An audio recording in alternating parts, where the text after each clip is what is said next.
In the years following World War II, aircraft carriers became the floating cities of power, moving fortresses carrying dozens of high-speed jet fighters.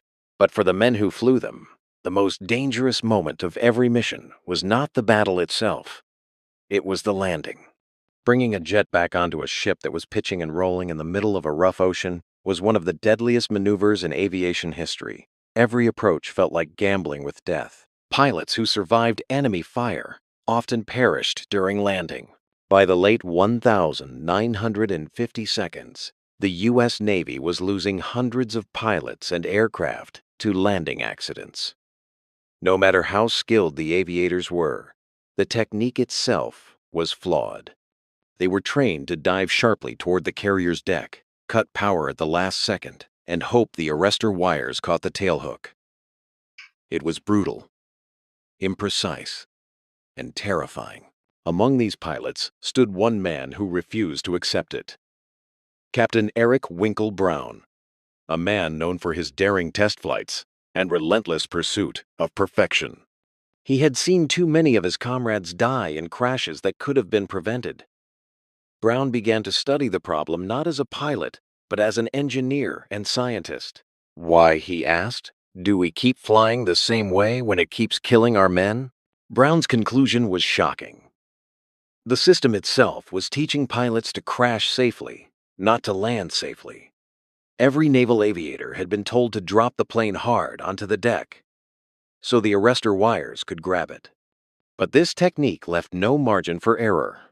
If the tailhook missed, or the timing was off by half a second, the jet would explode against the barrier or sink into the sea. So Brown began to rethink everything from zero. He proposed a new method to keep a steady glide path all the way to touchdown. No steep dive, no last-second drop. Instead, a calm, controlled descent that treated the carrier deck as a normal runway. His peers called it madness. The deck was too short, the sea too unstable, the margin for control too thin. But Brown had tested hundreds of aircraft before, and he trusted the physics. He spent months experimenting, collecting flight data, and refining his angles of approach. He discovered that by maintaining a constant angle of descent, roughly 3.5 degrees, the pilot could keep full visual contact with the deck throughout the landing. This reduced the guesswork, stabilized the flight path, and gave the pilot far more control. It was the opposite of what every Navy manual taught. When Brown presented his data, the senior officers were skeptical, but the test flights didn't lie. The first trials using his constant angle method resulted in smoother touchdowns and almost no crashes. Deck crews noticed the difference immediately. Instead of slamming into the deck, planes now kissed it gently. The arrestor wires caught them cleanly, and the pilots remained calm and alert. Over the next few years, Brown trained dozens of pilots under this new system. They practiced again and again until it became muscle memory, a natural rhythm of approach, glide, and touch. The transformation was incredible. Carrier crash rates dropped by over 80%. The method was soon adopted not just by the U.S. Navy, but by naval forces around the world. Brown's crazy idea had become a global standard. The man who was once mocked for challenging tradition had rewritten the book on naval aviation. His courage to question the system had saved hundreds of lives.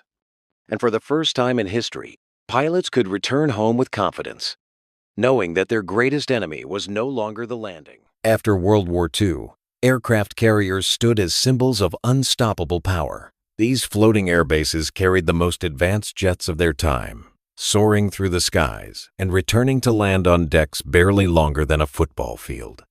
But what looked like a miracle of engineering was, in truth, a daily nightmare for pilots. Each landing was a roll of the dice. The slightest misjudgment in angle or speed meant fiery destruction. The ocean claimed as many lives as the battlefield. By the 1950 seconds, the U.S. Navy had a silent crisis. Crashes during carrier landings had become tragically routine. Out of every 100 missions, several would end in disaster not because of combat, but because the system itself was flawed.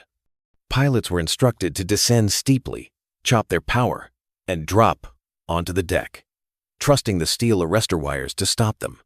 It was violent, unpredictable, and deadly. But that was the rule. And rules in the Navy were not to be questioned.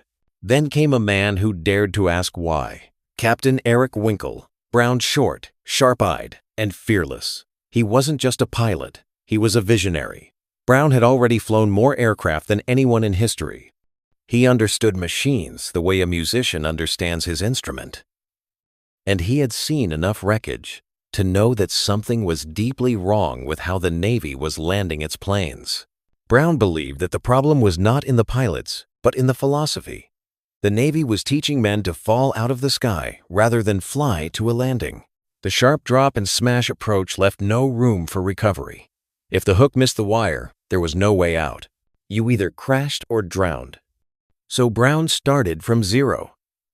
He locked himself in a small office in the test division, analyzing thousands of flight records. He studied wind angles, sea motion, deck tilt, and approach geometry. He calculated what would happen if pilots approached at a constant, gentle glide slope instead of diving.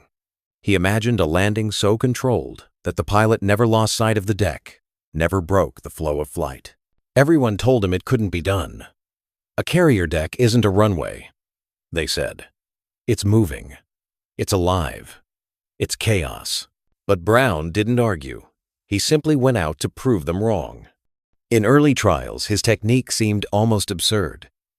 While others plunged from the sky, Brown's plane appeared to float toward the carrier, nose steady, engines humming at a fixed power. He never cut throttle. He never dipped suddenly. The aircraft touched down softly, precisely, like a bird landing on a branch. The deck crews stared in disbelief. It wasn't supposed to work, but it did. Brown refined the process further.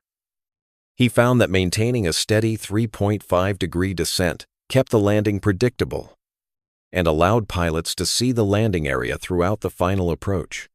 Instead of reacting at the last moment, they could anticipate everything's speed, glide, position, and power. It was elegance replacing chaos. Word of Brown's constant angle approach began spreading quietly among test pilots. Many were curious, others skeptical. But when they tried it, they felt the difference instantly. The tension that used to make their hands sweat was gone. The aircraft felt stable. The fear disappeared. For the first time, carrier landings felt like land landings. When Brown demonstrated his findings to senior naval officers, the room was silent. Charts, graphs, and flight data spoke louder than words. The numbers were undeniable. In tests using the new technique, crash incidents dropped by almost 80%. Planes were returning intact. Pilots were surviving. The crazy idea had become a revolution. It wasn't easy to convince the entire Navy to change. Training programs were rewritten, simulators recalibrated, and instructors re-educated. There was resistance. Tradition always resists change, but the results crushed every argument. Within a few years, every new naval pilot was learning Brown's constant angle landing. It became the global gold standard, adopted by air forces and navies worldwide. For Captain Eric Brown, it wasn't just a professional victory, it was a moral one. He had watched his friends die following old rules. Now, he had rewritten those rules to save generations of aviators.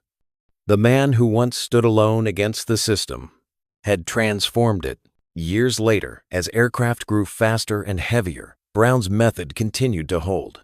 Even in the jet age, even with supersonic fighters, the principle remained the same. Every landing that ended safely on a moving deck was a silent tribute to his courage. Behind every smooth touchdown, behind every moment a pilot returned home alive, stood a single idea. One man's refusal to accept that this is how it's always been done. Brown himself would go on to test more aircraft than any human in history, over 480 types. And yet, when asked which achievement he was proudest of, he never spoke of the records or the medals. He spoke of the landings, of the young pilots who lived, of the future he helped secure. He once said, "Courage is not the absence of fear, it's the decision to act despite it." That decision didn't just change his life, it changed the fate of thousands. Today, every time a naval jet glides smoothly onto a carrier deck, guided by that steady 3.5-degree descent, it's living proof that sometimes the craziest ideas are the ones that save the most lives. And somewhere, in the endless rhythm of the ocean waves, the legacy of Captain Eric Brown still echoes, reminding us that progress begins the moment someone dares to say, "There must be a better way."